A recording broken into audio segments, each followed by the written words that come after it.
Morning. Thank you for joining us today. My name is Patrick Smith. I'm the Chief of the Community Services Division here at the Ohio Department of Development. On behalf of Director Mahalik and the Ohio Department of Development, it is my real pleasure today to welcome you all to this webinar on the Brownfield Remediation Program here for fiscal year 26. Again, thank you again for joining us. We're excited to get this program underway. I've appreciated all of you and the partnerships we've had all around the state with this program over the years. And as I said, looking forward to being back with you today to kick off this round of program funding. So with that, I'd like to just give you some high-level highlights from my perspective that I want to make sure you all are thinking about. I can see we've got we're coming up on 300 people attending this webinar, so I understand and we greatly appreciate the interest in this program and the opportunity to work with all of you throughout the state. Really has done some amazing things throughout the state and transformed some sites back into great possibilities for the future.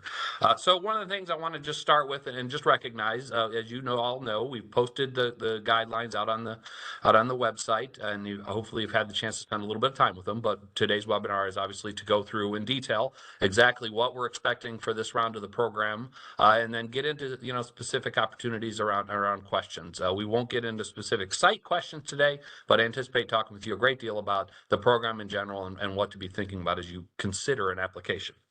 So one of the things I want to just have you all thinking about on the front end, as was noted with the release and in the invitation for this webinar, the round that we are discussing today is specifically $88 million with $1 million reserved for each county in the state of Ohio. So what I want to make sure you understand with that is the opportunity basically is essentially each county will have a pool of applicants that will be able to submit applications that will be able to be reviewed and considered for a potential award. One of the things that was done through the state budget this time around in this program here we're talking about specifically is the expanded applicant pool for submitting an application. As many of you know, previously that was limited to just, at least in the last round, lead entities, which were largely land banks throughout the state of Ohio. This round, the round we're talking about with you today about, has been expanded. It includes a series of different levels of local government. Again, Christy will get into this in a minute, as well as it includes now for-profit entities. Land banks are also one of those entities that remain eligible as an applicant. But again, going back to the $88 million, each county will have access, and applicants in each county will be able to apply for up to $1 million for a project this year. So any of those eligible entities will be able to apply and be able to be considered for an applicant. One of the things I'd also want to note with that is another change that was implemented that will be considered this time around is this is no longer reviewed and considered on a first come first served basis. Again, not a first come first served basis. So that rush to see how quickly you could submit an application is no longer needed on this. So I hope everybody has the chance to put together a full and complete application, and I'll get into a little bit more of that here in just a moment. Really, it will be a merit-based program review. Part of what we've posted out there is the metric or the grid programs will be reviewed under and help prioritize what opportunities may exist. The other piece I want to note is while the program does not require match, however, as with any program in taxpayer dollars, the opportunity to provide match certainly enhances, the quality of an application and to be able to ensure these funds go farther and get more done throughout the state. So while match is not required, we certainly will take that into account and understand that as we review applications. The other thing I want to stress is what we're trying to do here is as you know, we've now gotten into a couple years of running this program, and we're excited to be at the place where we want to be very clear. And again, the team will go through this in detail with you throughout this webinar. But one of the things is a complete application will be very important in this round. You won't even be able to get all the way through the application process if you don't at least have 5 key things, right? So clear access and site control. As many people that have worked this program know, that is an important critical factor within this. The site needs to be fully assessed, right? Those environmental assessments. You need to be very clear on what the contamination issues are and exactly what that cleanup is going to look like. Applicants need to have clean hands, right? This program is not going to provide funds to an entity that was the cause of the contamination. So if you or partners are pursuing these funds, you should not be the cause. You should have clean hands in this process. A clear remediation plan, right? Going back to those assessments, you should now then be able to use those assessments you've done and have a clear plan for the cleanup work and the activities you're going to do under this program. And then kind of tied to that is a specific cleanup cleanup standard identified that you're going to meet as part of a deliverable in this program, right? So if you're doing this program, X, Y, and Z is going to happen, and it's going to give a deliverable of this. You should be very clear in your application what that expectation is, because that is part of what an award would look like and what we would later be working with you to ensure actually happens. And then the last piece I want to highlight for you is as I started here, and we are excited to get underway with this initial round of the program, and as outlined in the legislation, where these funds are reserved for each county, that up to $1 million piece of things. We are working diligently, though, and do intend to open up a second round in the spring of next year, the spring of calendar year 2026. So for those of you that aren't interested or don't intend to pursue an application in this round, specifically with that $1 million limitation, we do anticipate being back in touch and reaching out to you, in the spring of next year and opening up the application round that would then have funds available for award as soon as July 1st of next year, and an opportunity for that larger application consideration, right? More consistent with the amount and dollar amount for projects that we've had in years past. Those are the major things I wanted to highlight with you today. Again, the team is going to go through a great deal of detail with you today on the application process, the expectations, specific documents that will meet the needs of this program, so that when I mentioned those 5 key things just to have a complete application, right? We're going to give you specific examples of the types of documents you'll need to submit as part of that. I recognize today, right, we're up to 285 people that are on this webinar and are interested in this program. That obviously is an expanded pool of folks beyond just the lead entities that have been able to participate in the past. We recognize the expanded pool, including now for-profits, that are interested in this program. So we're working really hard and anticipate using the next hour of time here to walk you through in detail exactly what an application looks like, what you'll need to be submit as part of that application, and then obviously recognize that the part of this that moves on is beyond that first come first serve. Christy will highlight this, but I want you to recognize, right, an application submitted right after the application opens will be considered the same as the one submitted right before the application period closes. So we do ask you, take the time you need to submit a complete application with all the details and put your best foot forward, so we can consider that based on the merit-based process that we're anticipating, or that we're working on as part of this program here. With that, I want to again thank you for your time. Look forward to spending some time with you this morning. I'm going to turn it over to my colleague Chrissy to jump into more details, and take it away, Chrissy. Thank you, Patrick. My name is Chrissy Wallers, and I am the Environmental Programs Manager for the Office of Community Infrastructure. I'm very excited to chat about the upcoming round of Brownfield funding over the next hour or so. I also want to let everyone on here today know that this webinar will be recorded and will be uploaded to the Brownfield Remediation Program website, as well as the slides. So a recording and the slides will be uploaded to our website in the following days. So if you miss anything, you can check back there.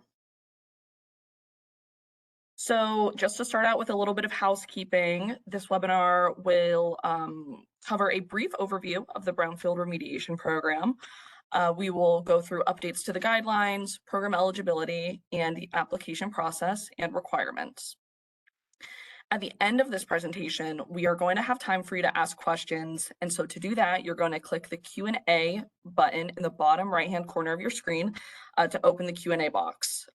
Be sure to send the question to all panelists so that we can read it during the Q&A session that will happen at the end of this presentation. We also ask that site-specific questions are asked to myself or to our program staff following the conclusion of this webinar. If we don't get to your question, we will be releasing an updated question and answer document on our website with all questions included. But if you do have any additional questions that you'd like to submit after the webinar has concluded, you can reach out directly to redevelopment@development.ohio.gov with any of those questions. So for anyone who is unfamiliar with the Brownfield Remediation Program, the purpose of this grant is to award grants for the assessment or cleanup of brownfield sites in order to assist in the remediation of hazardous substances or petroleum at industrial, commercial, or institutional properties. Today's presentation is focusing on the funding allocation set by House Bill 96 for fiscal year 2026. This fiscal year, development will award $88 million, which allows for $1 million in reserved funding for each of Ohio's 88 counties. In a change from previous funding rounds, the fiscal year 2026 applications will be evaluated on a merit-based selection system. The criteria in this evaluation method will be explained later on in this presentation, so please hold any questions on that topic until after those upcoming slides. And then finally, per the legislation, the $1 million reserve will be available for counties to claim until June 30th, 2026. After this date, any unclaimed county reserved funding will be rolled into the next fiscal year awards, which will become available statewide on July 1st, 2026. However, today's webinar is solely focused on the funding available for fiscal year 2026. So everybody should screenshot this slide. These are the most important dates to take note of for this upcoming funding year. The fiscal year 2026 Brownfield Remediation Program application will open on Wednesday, November 12th, 2025 at 10 o'clock a.m. All applications must be submitted by Friday, December 5th at 2025 at 5 o'clock p.m. And this is when the application portal will close. Grant agreements will have a look back period to when the funding year began. So any awarded grants will have a grant agreement start date of July 1st, 2025. And those grant agreements will expire 1 year after the award announcement date. So as Patrick spoke about at the beginning of this webinar, I'm just going to go through some basic eligibility requirements that all projects and applicants must meet to be considered for a grant award. The online application portal will not let you proceed into the rest of the application if the project does not meet these requirements. So be sure that all documentation is prepared before any application is started. I will be going into each point a bit further in the next few slides, but just to start out, here's the list. First, the application and any subrecipients must have access to the project property at the time of application. The project site must also be fully assessed for any environmental contaminants. Entities that caused or contributed to the contamination of the property cannot be an eligible partner. A remedial action plan must be provided at the time of application that includes all necessary work to be done to bring the site back into productive use. And finally, a clear cleanup standard to be achieved with the awarded funding must be identified. So let us get into each point now. The applicant and any subrecipient must have access to the project property at the time of application, and documentation of this access must be provided in the application. Acceptable documentation can include proof of ownership, showing that the lead entity already owns the property, a signed access agreement between the current property owner and the lead entity, or if acquisition by the lead entity is imminent, legal documentation showing that this process of taking ownership has already started at the time of application. So for this, that documentation could look like probate, foreclosure, condemnation, proof of sale, or a purchase agreement. Development cannot award grants where the lead entity does not have access to the property being awarded. All applicants applying for cleanup funding on a site must provide documentation that shows the site has been fully assessed for any environmental contamination. These assessments must be recent and reliable. So a good rule of thumb is that if there's been any change to the site since the last environmental assessments were completed, new environmental assessments must be attained and provided to development. In order for development and the applicant to understand the full extent and cost of the cleanup required at the proposed site, the full assessment of the property is required. So potential assessments that we would be looking for at the time of the application can include a phase 1 or a phase 2 environmental site assessment, an asbestos survey, or a tier 1 or tier 2 source investigation. One lead entity may apply per project per application. A lead entity in this funding round is defined as a county, township, municipal corporation, port authority, conservancy district, park district, or other similar park authority, county land reutilization corporations, or organizations for profit. Any lead entity, subrecipient, or other project partner must be able to provide a clean hands affidavit verifying that they did not cause or contribute to any contamination on the site. If the applicant cannot provide a clean hands affidavit, they cannot proceed with the application. And so a template of this document can be found on the Brownfield Remediation Program webpage. All applicants must also provide a remedial action plan and subsequently a project assumption and cost estimate, often referred to as a PACE. A PACE is a tool that explains cost breakdowns, helps justify the budget, and helps with the review process. This is the document that we base a lot of our application review on, and it ensures that we're not approving ineligible costs. We have a PACE template on our website as well that we encourage all applicants to utilize. The remedial action plan, which is commonly referred to as a RAP, must detail the planned activities for cleanup. So the RAP should have estimates that are exactly aligned with what is submitted on the PACE. These two documents are crucial for development's understanding of the work to be completed with the grant funds. So if you're applying for a cleanup grant, the application is going to request that you identify and commit to the completion of a cleanup standard that you will be achieving as a result of the grant. So some examples of cleanup standards that can be met using these funds include, but are not limited to, Resource Conservation and Recovery Act, also known as RCRA standards, the Bureau of Underground Storage Tank Removal, also known as BUSTER standards, the Voluntary Action Program, or the VAP, or asbestos abatement. The Ohio EPA oversees the implementation of RCRA, VAP, and asbestos abatement, and the BUSTER standards are implemented by the State Fire Marshal's Office, which operate out of the Department of Commerce.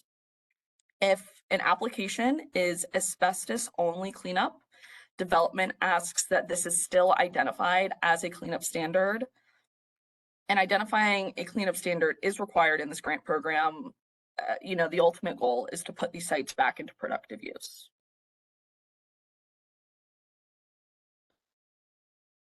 So with the cleanup standard, we will be looking for some project deliverables in both assessment and cleanup remediation grants, but those deliverables can vary between the two. But at the end of the grant, development does still expect that a grantee can provide relevant project deliverables. This is going to depend on the cleanup standard selected to adhere to and the type of work that's been completed on the project. So for assessment grants, some examples of project deliverables can include an asbestos survey, a phase 1 or phase 2 environmental site assessment, a BUSTER tier 1 or tier 2 source investigation, RCRA assessments, or other applicable documentation. And then for a cleanup or remediation, we'd be looking for something along the lines of a no further action letter, a covenant not to sue, updated phase 2 assessments with confirmation sampling, an asbestos compliance form, or what other applicable documentation may be included in your cleanup standard. So we're going to be getting into the application now and what you can expect to see when logging onto the online portal. Going along with the previous few slides, these are the eligibility questions that you will be asked. And again, you will not be able to proceed with the application if you cannot comply with these thresholds that are on the screen. So we'll be asking, did the applicant and or recipient of grant funding cause or contribute to the contamination on the site? So this is where you're going to have the opportunity to upload that clean hands affidavit that you need to have. We'll be asking, does the applicant currently own, have access to, or have a purchase agreement in place for the property? And again, this needs to be demonstrated at the time of application. We will be asking if the site has been fully assessed. For cleanup grants, the property must be fully assessed, and those assessments need to be recent and reliable so that we can consider the project for funding. And then we'll also ask, does the remedial action plan or other remediation plan fully address all cleanup necessary on the site to bring the site back into productive use? So this remedial action plan needs to detail the planned activities for cleanup, including the cost estimates that will align with the PACE. All properties submitted in the Brownfield remediation program must meet the definition of a brownfield. So this, for our purposes, would be an abandoned, idled, or underused industrial, commercial, or institutional property where expansion or redevelopment is complicated by known or potential releases of hazardous substances or petroleum. When you start your application, you will be prompted to choose whether you will be applying for an assessment grant or for a cleanup grant. There are only two types of grants that are offered under this program. The assessment grant is designed to fund the property assessment done in accordance with the remediation program. Oftentimes, these are phase 1 or phase 2 assessments, but they can also include buster, tier 1 or tier 2 assessments, RCRA, or an asbestos survey. Assessment grants are limited to $300,000 per project. If you intend to apply for a cleanup or remediation fund in the future, but you don't have the site fully assessed, this grant pathway is a really great start to get that site fully assessed to meet that eligibility threshold. The other grant program type is a cleanup or remediation grant. Cleanup and remediation is considered any action to contain, remove, or dispose of hazardous substances at a brownfield. Assessment costs are not eligible as expenses in a cleanup grant. Any cleanup or remediation grant for this funding period cannot exceed $1 million in grant requests. And then to echo a previous slide, if you're applying for a cleanup or remediation, the property must be fully assessed at the time of application. So you cannot apply for both an assessment grant and a cleanup grant at the same time for the same property. House Bill 15 introduced a new site designation called priority investment areas. These sites can be former coal mines or brownfields, and among other benefits, properties designated a priority investment area are considered eligible properties in the Brownfield remediation program.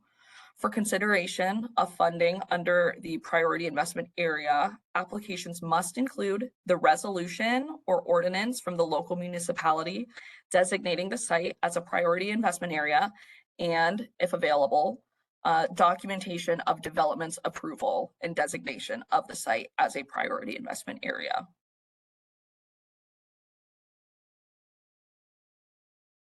So you are going to start the application. You will need an OHID account. So you will go to the link shown on the screen. And again, these slides will be uploaded later if you need to reference it again, but you'll go to OHID and create an account.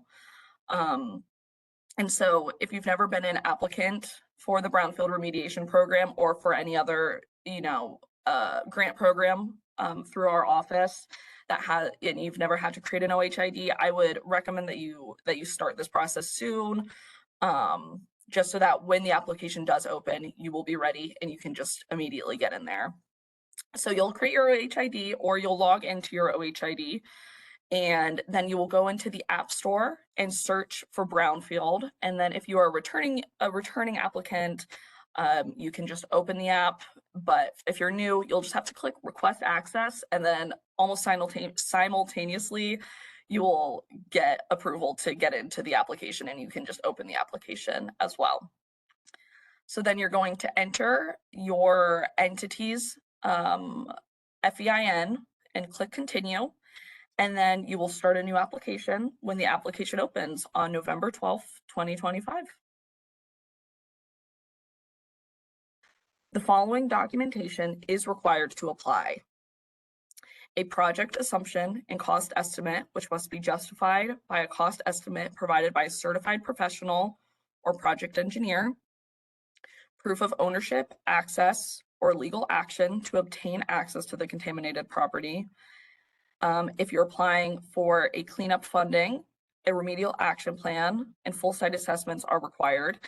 As discussed earlier in the presentation, we'll also need to see this clean hands affidavit, verifying that the owner or applicant is not responsible for the contamination on the site.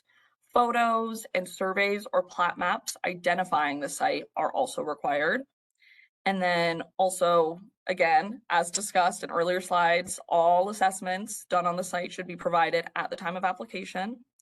And then finally, a letter of support from a unit of local government, meaning the most appropriate or local as possible. So for example, an unincorporated town could use the county commissioners, but otherwise you would want to use the most close unit of local government for this letter of support. To prepare for your grant application, please be aware of the following costs that are eligible for reimbursement. Costs associated with the cleanup of a brownfield site, costs associated with the crafting and submittal of a no further action letter or a fee for a covenant not to sue or other submittal for regulatory review. For projects that use engineering controls as a sole remedy, justification is required for that. Administrative costs, which should not exceed the maximum of 10% of the total request. And these administrative costs must adhere to all uniform cost guidance, and then also costs related to employing a certified professional. Other eligible grant expenses would be demolition and infrastructure costs. These would be eligible demolition and infrastructure costs include demolition performed at a brownfield and the installation or upgrade of the minimum amount of on-site infrastructure that is necessary to make a brownfield operational for economic development activity. With these costs, applicants must also provide detailed reasoning for infrastructure expenses. Infrastructure costs can include, but are not limited to, costs related to water, sewer, electric, gas, and broadband on the project site. As far as ineligible costs go, we cannot cover in this grant administrative costs related to application preparation and legal counsel related to the application or project implementation, costs incurred prior to the grant agreement begin date, costs related to site clearance, and the payment of delinquent utility costs. A subrecipient agreement is not part of the required documentation unless it's applicable. So they're only necessary when the lead entity wants to designate grant administration to an eligible entity other than themselves. Subrecipients are not eligible to directly receive grant funds. They may administer the grant activities and bill the lead entity for their time, but they will never directly receive the grant funding to pay for the project activities. All grant activity remains the ultimate responsibility of the lead entity, regardless of the subrecipient activity. The lead entity is the only name that is going to be on the grant agreement. So, as Patrick and I shared earlier in this presentation, the applications are now going to be evaluated on a merit-based criteria. This is a change from previous years where funding has been first come, first served. So this means that an application submitted on the first day the portal opens will be evaluated on the exact same scale as one that is submitted on the very last day that the application is open. So take the time now to make sure that your application meets all eligibility and evaluation criteria. With that being said, applications will be scored using the following criteria: economic merit of the project to the county, surrounding counties, and the state.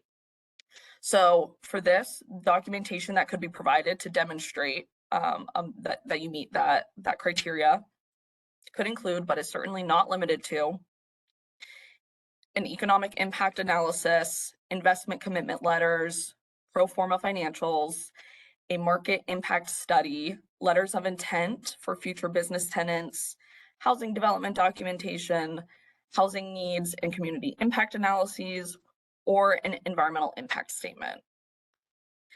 Development must also ensure that projects are awarded to different regions of the state.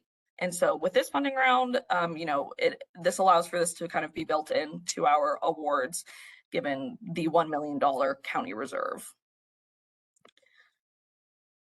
Project readiness to proceed will also be considered. Example documentation to provide for this could include permits, local support, and engineering plans for the site. And then finally, local support of the proposed project will also be considered.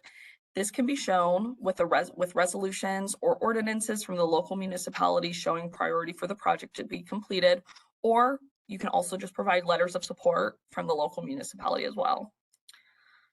There's additional information on this criteria posted in the posted guidelines, as well as a sample scoring rubric. It's available on the Brownfield Remediation Program website. So after the applications have been submitted, development will begin the review process and applications will be evaluated on this merit-based criteria. Award announcements will then be made as soon as possible, and grant agreement start dates for this fiscal year will be July 1st, 2025, with the end date 1 year after the award announcement. So once the grant agreement is fully executed for any of these awarded grants, grantees will be able to submit for any work that occurred from July 1st, 2025 onward. Our program staff also receives a lot of questions regarding prevailing wage. Grantees are responsible for their prevailing wage rates. Development does not set the standard, and we also encourage that grantees reach out to the Department of Commerce, which is linked on this slide. So finally, just to go over the changes from previous funding rounds one more time, eligible cleanup and remediation programs can receive a maximum grant award of $1 million in fiscal year 2026. Applications will be selected for award based on a merit-based scoring criteria. Project match is no longer a requirement to receive grant funding, but it will be evaluated as part of the merit-based scoring system. The infrastructure cap of 20% of your total grant award has been removed, but applicants must still detail reasoning for their infrastructure expenses, showing that it is the minimum amount of infrastructure necessary.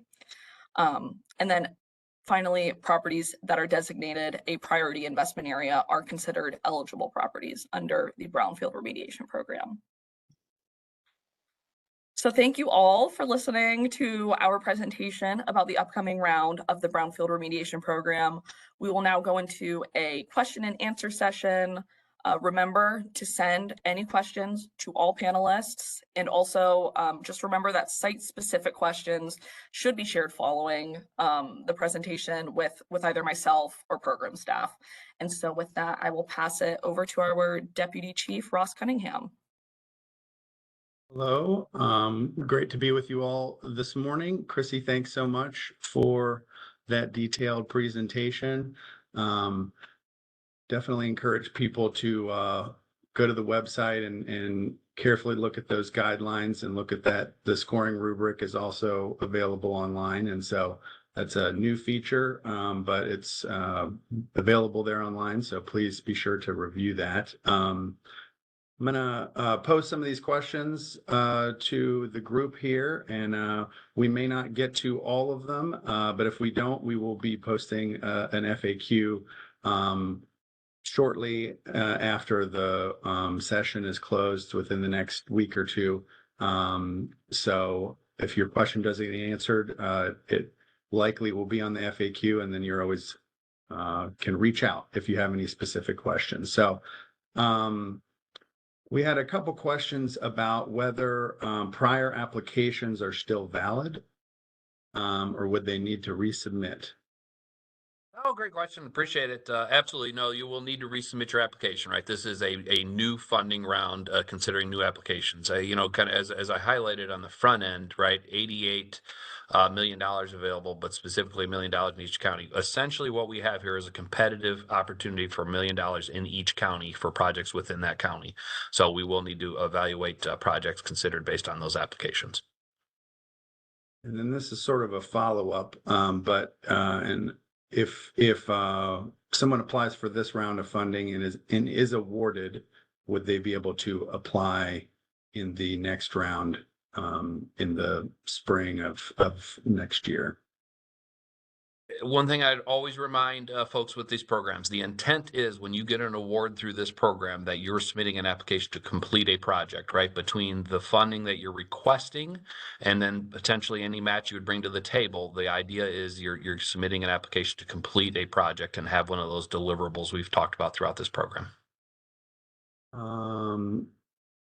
We had some questions about local support and how it would be scored. Just to give kind of the little more specifics. It's almost November, and many communities might not be able to meet the requirement for an ordinances with local requirements for multiple readings. Would a local letter of support be considered? And additionally, would a resolution that may not have those additional readings required be an acceptable submission? Chrissy, correct me if I'm wrong. The short answer is yes, right? We're flexible on this, right? She gave examples of ways to provide that context to us. So there are multiple ways to get there. At the end of the day, it should be clear where the support lies and the desire to see this project be successful. So we had a question about priority investment areas, and on the webpage it says that Brownfield remediation, on the priority investment area webpage, it says that Brownfield remediation grants can be used to develop a remediation or reuse plan. Is that the case, or does the remediation plan need to be included in the application? There are two types of applications you can pursue, right? You can come in and just ask for an application to do an assessment. There's a limitation of a $300,000 ask for that, or you can come in and ask for a full, cleanup award up to that $1 million. So I think there are options specific to the priority investment area, right? It's an opportunity to make it really essentially what that program does is makes it an eligible application to be considered in the program. Yeah, and then if you don't mind, I could just add too that the legislation does outline some specific priority investment area activities. But those are for priority investment areas that have received the designation as a priority investment area. So there are some additional things that benefits that you have as a priority investment area, but you have to have that designation before being able to utilize those. So I think that's important too, that you have to go through that process first. Yeah, no, that's a great point, Ross. And then the other thing I'd recognize about the priority investment area specific side of things, right? One of the things that the House Bill 15 laid out in establishing that program was it makes it eligible for consideration of it up to a $10 million grant award. We certainly anticipate folks looking at that program and specifically potentially seeking funds through the Brownfield program may focus more on the round that will open up in the spring, but certainly recognize if there are folks that are ready and pursuing that and believe in that, in the next month or two, they can be in a place to do that. We certainly would entertain that, but look forward to any questions you have specifically on that program. Again, a very specific nuanced piece of the much larger Brownfield program we're talking about here today. We had a few questions about how far into the past we will consider an environmental assessment. So if we could just maybe just give a little bit more details on that, and hopefully that would satisfy those questions. Chrissy, I assume you're going to take that one. Yeah. So I would say that, we'd need to consider it. Depending on the circumstances of the site. I don't know if we have a specific, it can't be older than 5 years. Definitely if there's been, a change of ownership on the site, a change in use, any other sort of changes to the site that might have affected the results of that assessment, we'd certainly want a new assessment. But then also,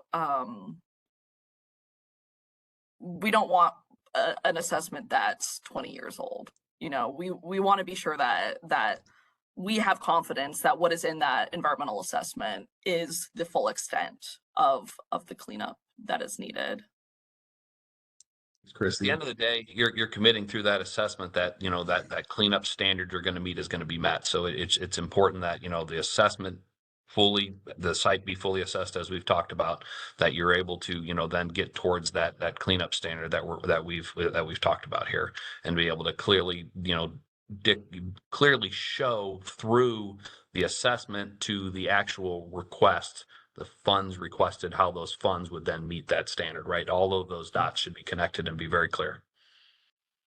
Great, thanks. And I'll just add, because we Patrick and Chrissy both mentioned this multiple times, but this new round is merit-based, and so you're going to be submitting an application that'll be scored against other applications. And so if you supply something that might give you a complete application, that doesn't mean it's going to be the best one. And so it's just important to, think about that a little differently, because I know a lot of folks are used to the first come, first served. So there's a couple of questions about cost estimates, and if a RAP has been, if there's a RAP that is submitted, does that meet the standard as having cost estimates from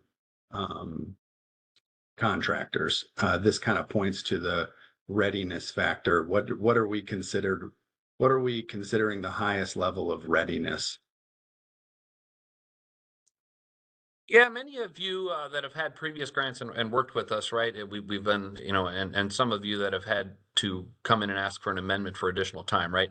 The more clear and the more ready you are in the sense that you have, things in place and milestones that are going to be met, and the items, contracts and things like that are very clear of exactly how you're going to deliver this, when you're going to be able to deliver the project and things like that. That becomes, right, the top echelon. The farther down you go on that with projections and things like that, just as far as considering one project versus another, you're going to start to kind of see some of that play itself out. So again, the more ready and clear you can be, and specific milestones and timelines that you're committing to meet, the stronger the application is certainly going to be as we evaluate it. So we had a couple questions about the grant award period, and if expenses prior to July 1st would be considered, or had some questions just generally about the period of performance and when reimbursements, if awarded, could be charged back to. So maybe just a little more detail on that. Yeah, July 1st, 2025 is when the funding appropriation began. So that is what, when we have the authority to backdate any reimbursement. So any project specific work that occurred from July 1st, 2025 onwards, would be eligible for reimbursement before that date. That is, you can submit it as potential match documentation. However, match is not required. So, yeah, July 1st, 2025 and onwards for any work on the project would be eligible for reimbursement. All right. This is kind of specific, but I think there are a few questions that are similar to it. So for clarification, when you state that the lead entity can be an organization for profit, does that mean a private developer that owns the property can be an applicant, assuming they can sign the clean hands affidavit, of course?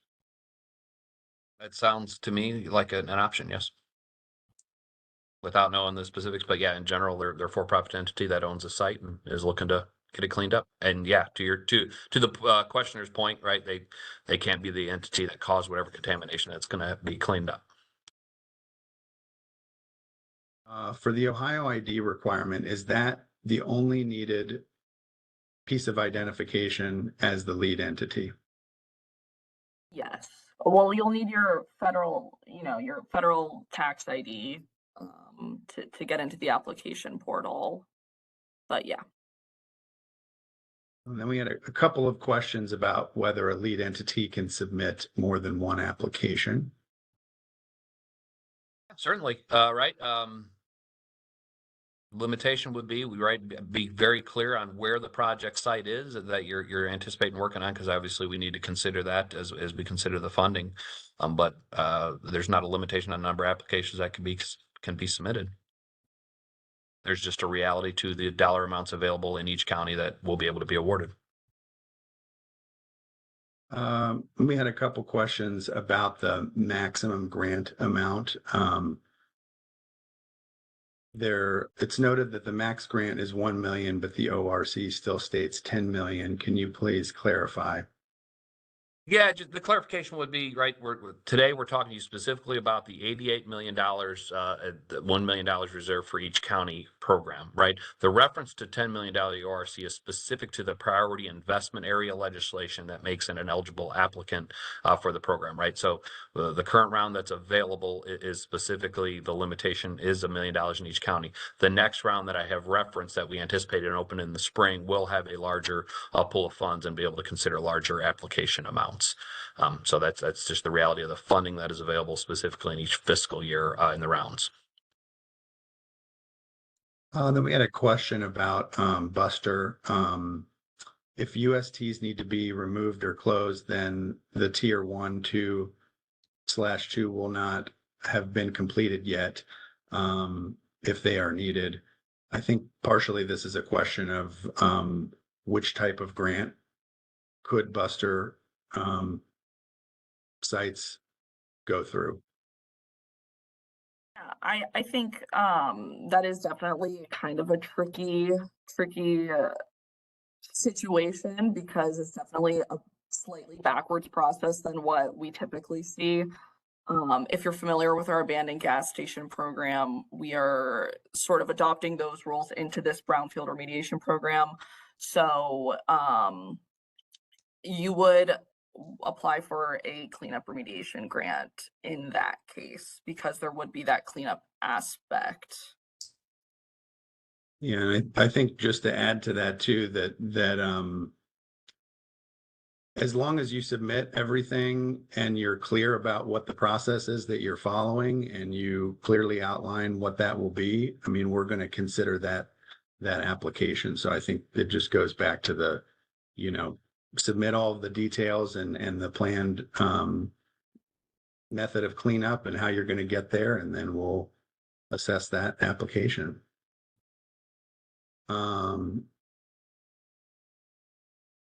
Let's see here.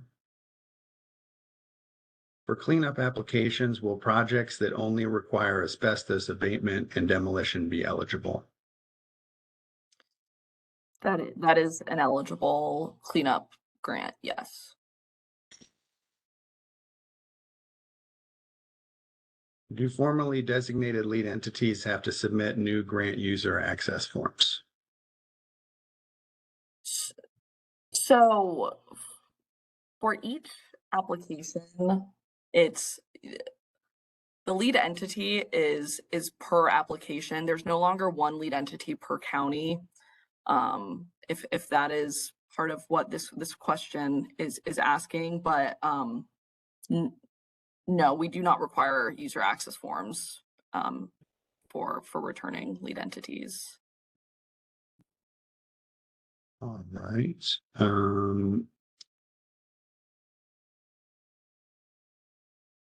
Could we give a little more details between the application window closing in December versus claiming the funds by June?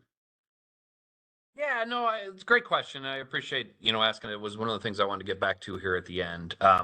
Right. So the reality here is, and what we've been talking about is the $1 million that's available to eligible applicants in each county.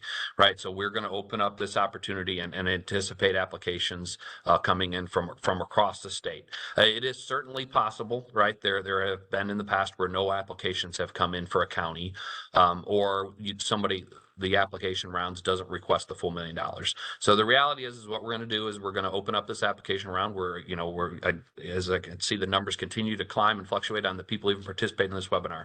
So I'm optimistic there's going to be a great deal of ask and opportunity here for entities requesting these funds and being able to evaluate applications. Should we get to the back end of this at the end of the year and we're in a position to make awards on these initial applications, and there are counties, again, that don't request, no applications come in for, or the full $1 million isn't asked for, we will certainly be stepping through a process to open up an opportunity for applications specific to those counties to utilize those funds. If we get to the end of the fiscal year, right, we get to June and still no applications are in place, or the full amount of money doesn't have an application that is eligible, that is able to competitively, beat out other applications that would be competed against, those funds would roll into the next round of funding that will be considered.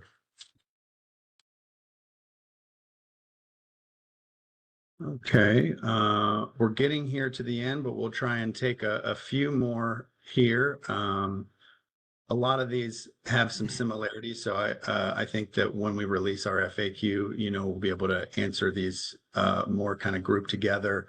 But did have a question about matching funds. And I thought maybe we could just elaborate a little bit more about the difference between prior years where it was required and the current year where it's highly encouraged. Yeah, I think that one of the things to keep in mind here is right in the past, there was a key, threshold within the application, whereas you were submitting your request and dollar amounts and things like that, certain percentages need to be met with match, and then, additional follow-up based on that as we did reimbursements in the process like that. The reality is the legislation as outlined doesn't specifically have that match requirement. So it won't be built into the application from the same perspective that if you're requesting a dollar amount, that percentage of match needs to be specifically documented part of it. Instead, the opportunity here is as you submit an application and let's say you're requesting $1 million, but you're bringing another $500,000 or $200,000 or something to the table as funds committed that are going to make this project success or help, even make this project eligible. That considered against the project that is just straight up asking for 100% match free, no skin in the game, is going to be taken under consideration. So I think that's the opportunity here is just to make a case for a strong project that, has a lot of community buy-in and a future use opportunity to back in economic development opportunities. It's a value add, right, Patrick? Say that again, Luke. I'm sorry. I said it's a value add. Yeah, it's a good way to say it. Yeah.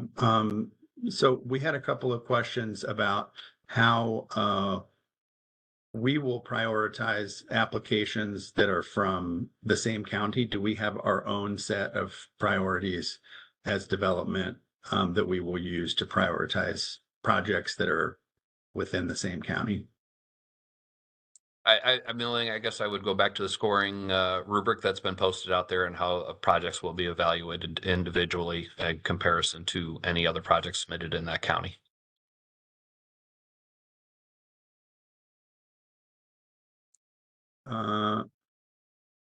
You had a question about whether lead entities in the same county can submit applications for the same project. That sounds very site specific to me. The more clear and concise you can be in an application and with limited amount of confusion, the stronger the application is going to be, right? So if we have two entities submitting for the same project, I start to wonder if are they asking for the same $1 million or are they asking for $2 million, right? We're going to only be able to consider a project for $1 million in a county or up to $1 million. So if multiple entities, it would show some lack of coordination or confusion potentially. Again, there sounds like there's maybe more specifics within that, but we'll certainly look forward to the applications that come in and being able to review each of them based on their merit. So we had a question, while match isn't required since it's being considered as part of the overall project merit, should we place those match costs on the PACE? I would say if it is part of the total project cost, then yes. Yeah, you should be very clear, right, what it's going to take to complete this project and deliver it. And if that it requires expenses beyond the $1 million and you're bringing match to the table, you should show it should be very clear what that is. Let's see here. Theoretically, could multiple projects be awarded in a county as long as the total grants awarded are below the $1 million set aside? Absolutely. All right. Well, we're about at 11 and I'm not seeing too many questions that haven't in some way been spoken about. I think one thing that we did have a couple questions about is do we have any sort of anticipated award timing for this round? Great question. As soon as possible, right? And I know that's not what you're probably looking to hear in that answer, but we anticipate after this application closes to be immediately reviewing applications, ranking them, scoring them, and getting into that process, and then as quickly after that as we can make awards, as we have always with this program, and all of you throughout the state that partner and have done a great job, executing these programs. The desire is to get these under grant agreement with entities throughout the state and get these funds to work out in community. So, we anticipate that coming very, quickly after those awards, as quickly as possible. One thing I would go back to and stress here, right? We've talked a lot here today about the process for applying, right? And key documents that you have to even be able to submit a complete application. I want to stress that for you all, because we do want you to take the time to put in strong applications. So as we consider that, what you're not going to see is an extensive cure process, right? There's not going to be this 10-day, 20-day, 30-day, back and forth where we're asking for more, getting clarification on this. Your application that you submit is your application that will be reviewed and scored based on the merits of the details and the documents submitted with your application. So I want to stress that will allow us to continue to move forward, make those awards, and frankly, even kind of move on to the next round of funding opportunities into next year.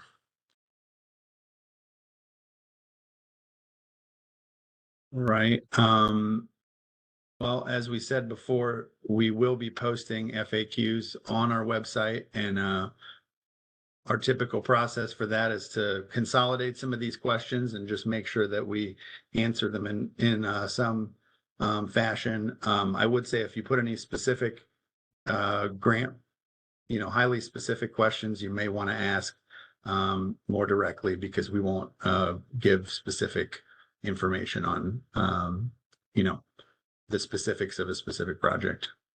That was a lot of specifics. And so with that, I will turn it back over to Patrick to close it out. Excited and specific, right? Those are kind of probably some of the highlights that you've caught throughout this webinar, but we really are. Thank you for spending the time with us today.